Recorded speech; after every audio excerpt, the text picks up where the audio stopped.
diciamo che è sotto gli occhi di tutti che c'è un cambiamento, sempre più persone vanno in giro con un iPhone, con un cellulare che diciamo internet ready, con uno smartphone, chiamiamolo come vogliamo, e questo cambia sostanzialmente, almeno in parte, il nostro modo di accedere a internet, il nostro modo di usufruire di tutto quello che internet ci può offrire. In particolare poi uno dice sì vabbè, ma l'iPhone ce l'hanno in pochi, costa molto, eccetera. Allora, il cambiamento è velocissimo, come un giorno siamo andati a dormire che Facebook non ce l'aveva nessuno, ci siamo svegliati che tutti c'erano Facebook. Ecco, con gli smartphone sta succedendo la stessa cosa. Adesso è da poco uscita questa notizia su Repubblica, 20 milioni di smartphone in Italia, al di là di questi dati, diciamo che è una questione di poco tempo, per cui tutti avranno un cellulare, tutti o quasi tutti avranno un cellulare, uno smartphone con internet, perché voglio dire, ci sono gli iPhone che costano 600 euro, ma ci sono ormai cellulari da 100 euro che possono usare le applicazioni, che possono usare internet, ci sono i tablet, che sono l'altra grande cosa che recentemente ha preso piede, quindi c'è l'iPad che costa 600 euro, ma è notizia di poche settimane che ad esempio Amazon ha fatto un tablet che costa 199 dollari, quindi parliamo di 150-200 euro per avere un tablet che poi alla fine fa tutto quello che fa l'iPad. E quindi piano piano, altra notizia, nel 2011 saranno venduti tra smartphone e tablet, il numero di smartphone e tablet supererà il numero dei personal computer venduti nel mondo. Quindi diciamo, stiamo passando a una rivoluzione tecnologica che poi chiaramente diventa in qualche modo anche rivoluzione culturale, nel senso che si possono fare cose diverse, si iniziano a fare cose diverse e in qualche modo bisogna stare al passo se si vuole essere un attore con un minimo, interagire con la realtà piuttosto che subirla. Ecco, in questo contesto vorrei dire due parole sono stati fatti dei cenni sugli investimenti sul mobile, quindi cosa si parla cosa si può dire sulle infrastrutture mobile per il turismo? Anzitutto guide turistiche, ok?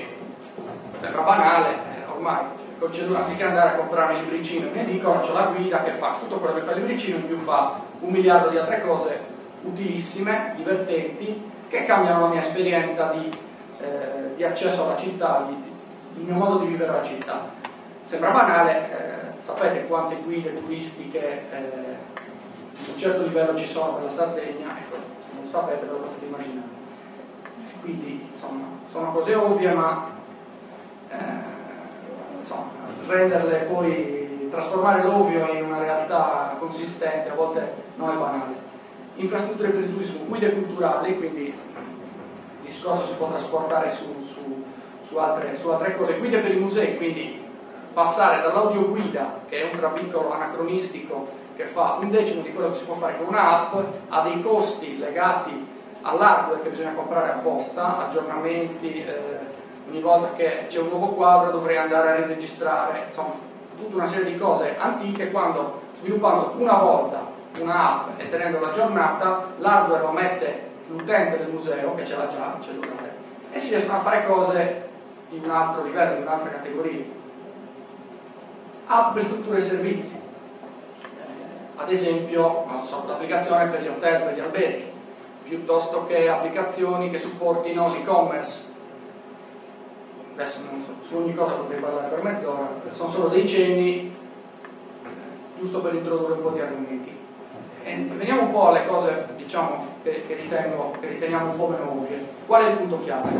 Si fa presto a dire applicazioni mobili. Il punto chiave è che sul mobile, soprattutto nel mondo Apple, ma comunque in generale, la parola chiave è qualità. Quindi non applicazioni, perché io ho visto applicazioni di, non so, hotel, che se non se la facevano fare, facevano molto più bella figura rispetto a farsela fare, perché l'applicazione deve essere di qualità. Quindi cosa vuol dire di qualità?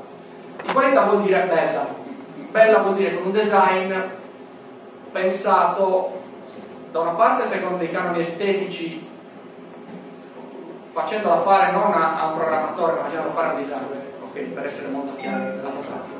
In più andando a conoscere anche quelli che sono le tipicità dei device, quindi applicazione di qualità cosa vuol dire? Che se la faccio per iPhone e poi la faccio per, non lo so, per Samsung che è basato sulla piattaforma Android, non deve essere la stessa applicazione, perché certe cose sull'iPhone si fanno in un modo, sul mondo Apple si fanno in un modo, sul mondo Android si fanno in un altro, e l'utente è abituato a farlo in un certo modo. Se deve fare in un modo diverso si scoccia e la qualità scende, ok?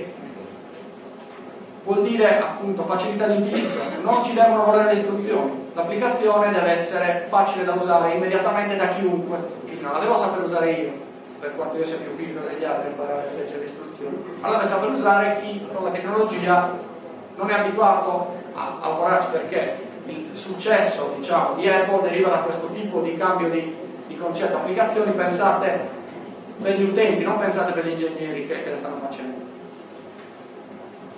Contenuti sempre aggiornati. Un altro punto chiave è: l'applicazione può essere bella quando si vuole, bisogna, soprattutto in ambito turistico, diciamo, bisogna che i contenuti siano di qualità e la infrastruttura tecnologica deve supportare l'aggiornamento continuo dei contenuti. Quindi l'app non è più un'app, ma è una piattaforma tecnologica con una parte che è l'applicazione e una parte, diciamo, server, web, come lo vogliono chiamare, in cui chi lavora sui contenuti, quindi non necessariamente che ha fatto l'app, inserisce questi contenuti, gestisce questi contenuti, integrandoli come social network. Io qui chiaramente sto trascurando tutto il discorso social network che do per scontato, poi è chiaro che il mobile si integra con il social network in tutti i modi possibili che potete immaginare. Il 2.0, user generated content, quindi le applicazioni devono essere ancora di più piattaforme in grado di supportare e di gestire, di favorire i contenuti generati anche dagli utenti. È chiaro che ci devono essere i contenuti istituzionali, ci devono essere un certo tipo di strutture che guidano il processo, ma la potenzialità dei contenuti che arrivano dal territorio è ovviamente infinita e deve essere non solo gestita e accettata, ma favorita in tutti i modi possibili, sia, diciamo, lato applicazione mobile, sia poi lato utilizzo di questi dati nella maniera più opportuna. Ok, a questo punto parliamo di cosa ci sto a fare io qui, chi sono io, alcuni di voi mi conoscono, altri non mi conoscono. Noi siamo, l'azienda si chiama Xorobo. Noi siamo una spin-off dell'Università di Cagliari, quindi nasciamo, diciamo, dal corso di laurea in informatica. Io sono il ricercatore del corso di laurea in informatica attualmente dell'Università di Cagliari, e siamo una spin-off, quindi siamo un'azienda che nasce dalle esperienze di ricerca per farsi azienda, e abbiamo voluto fare una vera azienda, quindi l'azienda ha dei dipendenti, adesso in tutto siamo una ventina di persone, insomma siamo una struttura vera, indipendente dal laboratorio, che però cerca di implementare il concetto di spin-off in maniera virtuale, quindi il laboratorio ci dà la linfa facendo le ricerche, cioè cerchiamo, insomma, di trarre spunti sullo stato dell'arte, però il laboratorio fa quello che può fare, l'università fa quello che può fare, l'industria, l'azienda fa quello che deve fare l'azienda, quindi una cosa sono i prototipi, una cosa sono le idee, una cosa sono i concetti, una cosa sono le ricerche, una cosa sono i prodotti. Sui prodotti bisogna che funzionino sempre, chiunque li usa, non si devono mai crashare, devono avere la qualità, è tutto un altro modo di lavorare, tutto un altro modo di ragionare, quindi cerchiamo di avere il meglio dell'università e il meglio dell'azienda. Il punto chiave, il vero aiuto che ci dà l'università è la capacità di reclutare il meglio che arriva dal corso di laurea, quindi avere persone che hanno la passione, che hanno il talento, che hanno l'interesse e la voglia per andare avanti, perché su queste tematiche si vive di rendita per una settimana, 15 giorni e basta, e poi bisogna sempre mettere nuove energie, e questo, per fare questo, insomma, non è facile, soprattutto per un'azienda appena nata, noi abbiamo 3 anni di vita in tutto, quindi insomma. Quindi una parte, diciamo, arriva dalla nostra origine, l'università, e come azienda ci stiamo fortemente spingendo, stiamo facendo tutti gli investimenti, stiamo investendo tutte le nostre energie, tutti i nostri pochi soldi sul mobile, quindi andando a creare tutta una serie di infrastrutture, tutta una serie di tecnologie che poi dobbiamo necessariamente mettere sul mercato, perché appunto essendo un'azienda, anche se arriviamo dall'università, gli stipendi non li paga il Ministero e quindi dobbiamo essere azienda. Quindi Digital Innovation for People and Motion è uno dei nostri motti, che vuol dire lavorare sull'innovazione cercando di creare tecnologie che non siano però tecnologie, diciamo, astratte, astruse, ma tecnologie orientate all'utente finale, tecnologie facili da capire, facili da usare e che abbiano un significato. Insomma, non deve succedere. Io un tempo lavoravo in ingegneria e facevo progettazione di microchip, ok, VLSI, insomma. Quando mi chiedevano cosa fai, facevo una fatica, diciamo, molto faticoso perché facevo cose molto complesse. Ecco, adesso quando mi dicono cosa fai in ambito aziendale, è facile, faccio applicazioni, le faccio belle, le faccio così, faccio questo, faccio quest'altro. Ecco, questo deve essere. Non deve essere difficile dire cosa facciamo, non deve essere difficile farlo vedere, perché questo è il primo, chiaramente non basta purtroppo, però questo è il primo punto per fare delle cose, diciamo, di successo, che abbiano delle possibilità di successo. Quindi la nostra mission, una parte della nostra mission, quindi da una parte mobile, dopodiché mobile cosa? Mobile, ovviamente tutto mobile. Ovviamente siamo qui, per usare un eufemismo c'è spazio, nel senso che ce ne sono di cose da fare, quindi ci siamo concentrati molto, non solo sul turismo, ma molto sul turismo. Quindi tecnologie mobili allo stato dell'arte per il turismo, chiaramente per un mercato globale, queste cose si fanno per il mercato globale, ma a partire da qua, perché siamo qua e per mille motivi ci piace anche di più fare le cose per quello. Di cosa parliamo? Entriamo un po' nel metodo. Cosa abbiamo fatto? Abbiamo fatto tante cose, ve ne cito alcune. Mappe offline, quindi allora, la gestione delle mappe nelle applicazioni, delle mappe online, delle mappe di Google è relativamente banale. Okay? La cosa meno banale è dotare le applicazioni di mappe che funzionino anche senza la connettività, offline in quel senso. Perché? Perché non tutti hanno l'abbonamento dati, wifi c'è ma anche no, i turisti non è detto che abbiano il roaming, che chiaramente magari fra 3 anni ci sarà wifi per tutti, aperto per tutti, magari è transitorio questo problema della connettività. Intanto però avere le mappe offline fa la differenza. Realtà aumentata. Noi abbiamo sviluppato un motore che permette di sovraimporre sulla camera del dispositivo delle icone, diciamo, che rappresentano i punti di interesse, quindi il ristorante, piuttosto che il monumento, quant'altro, sulla camera nella direzione opportuna.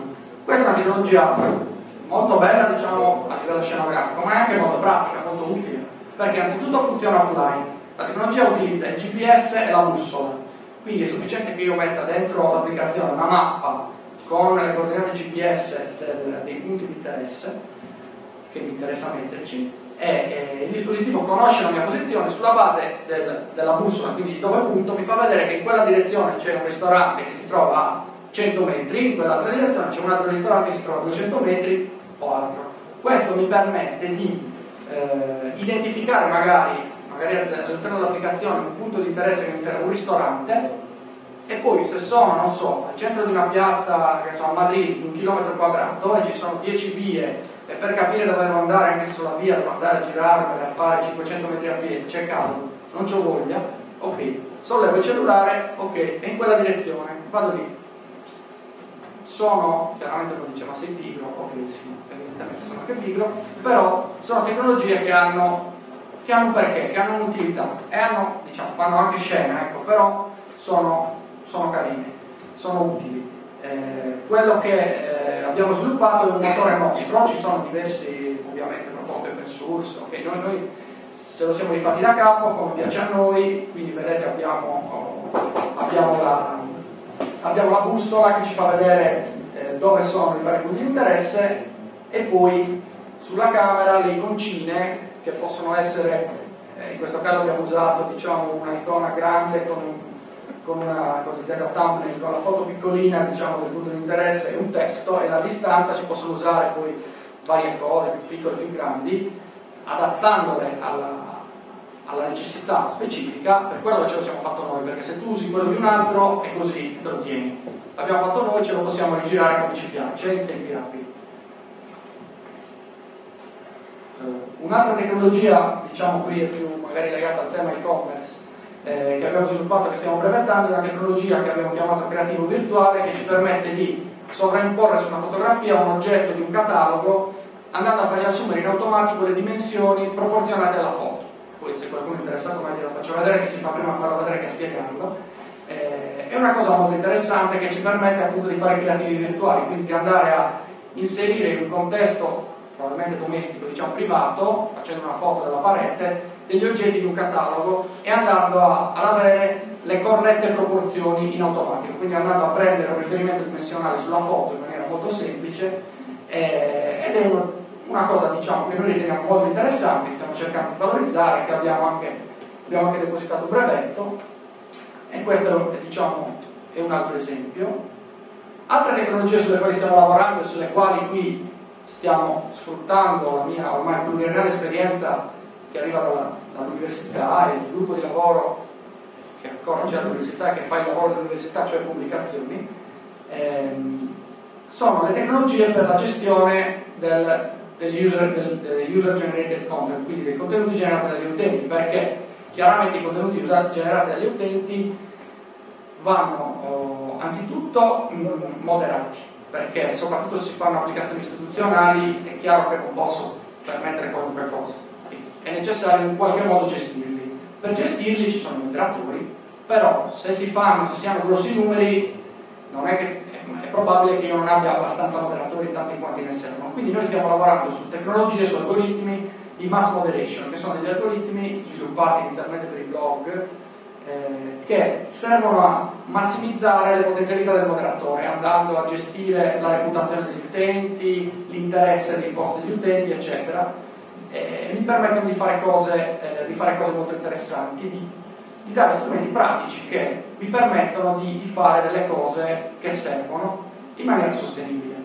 Recommendation vuol dire tecnologie per superare il cosiddetto overload dell'informazione, quindi ci sono troppe informazioni disponibili, andare a cercare di studiare quali sono, di scoprire i gusti dell'utente sulla base magari delle sue amicizie o delle sue vecchie scelte, per andare a proporgli delle cose che gli interessano di più. Ad esempio, se uno mangia sempre cinese, magari gli interessa che io gli proponga il ristorante cinese più vicino piuttosto che gli proponga qualunque ristorante, perché magari ci sono 50 ristoranti, ce ne sono 2 cinesi, ok, magari vuole cambiare i gusti, però intanto il cinese più vicino è il caso che glielo si proponga prima degli altri.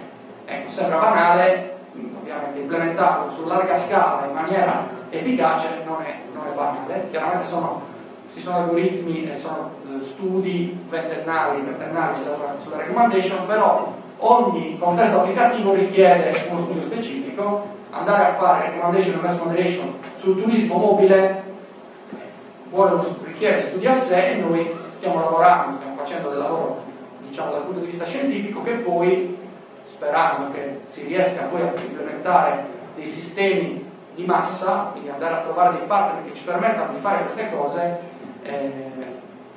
li si fa testare sul campo, li si fa affinare sul campo, e l'università è contentissima perché finalmente si fanno delle cose che poi si usano, perché è quello che io voglio fare all'università, fare ricerca che poi vada a essere usata dalle persone, non che finisca dentro una pubblicazione, per quanto sia già difficile così.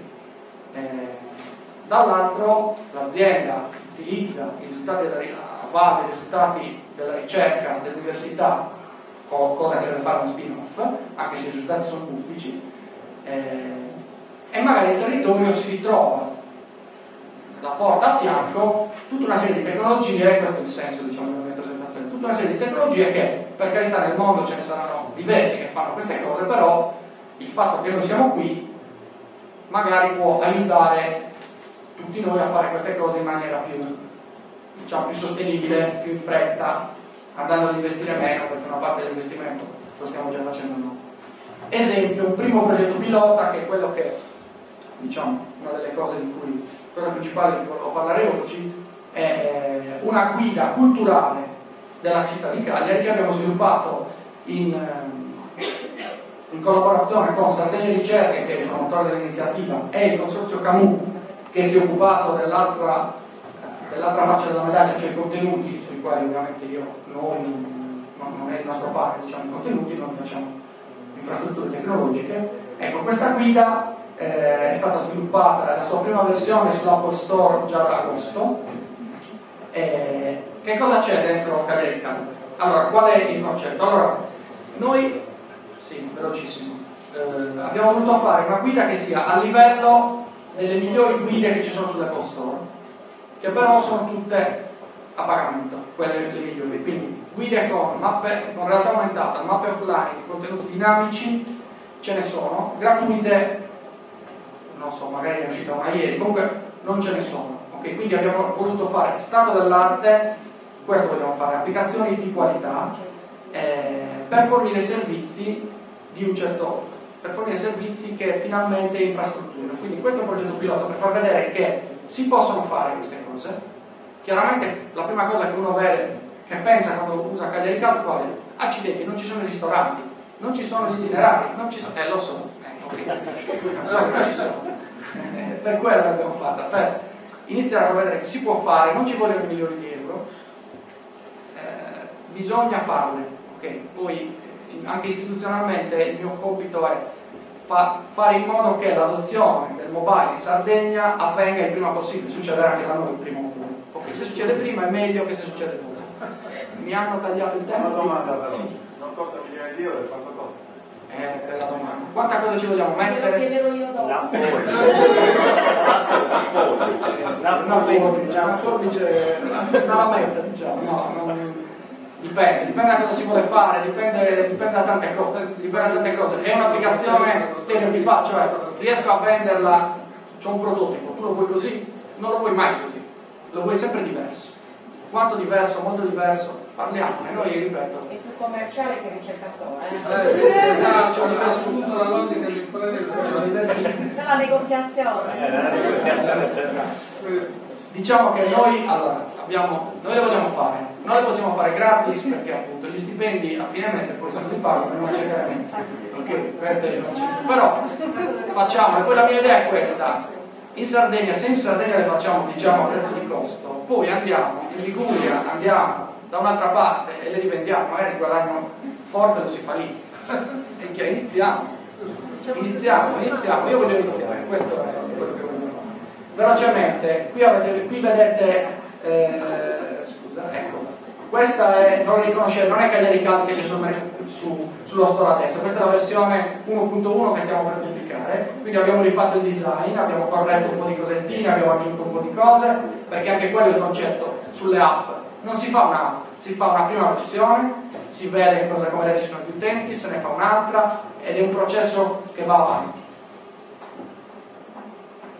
Cosa abbiamo messo? Abbiamo messo schede con dei punti di interesse che sono i principali monumenti di Cagliari e schede diciamo accessibili in diverse modalità, in modo che quindi con la mappa, con la realtà aumentata, all'interno della scheda ci sono gli eventi, insomma uno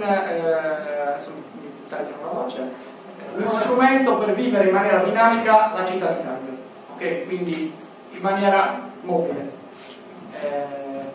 Devo finire per forza, grazie a tutti.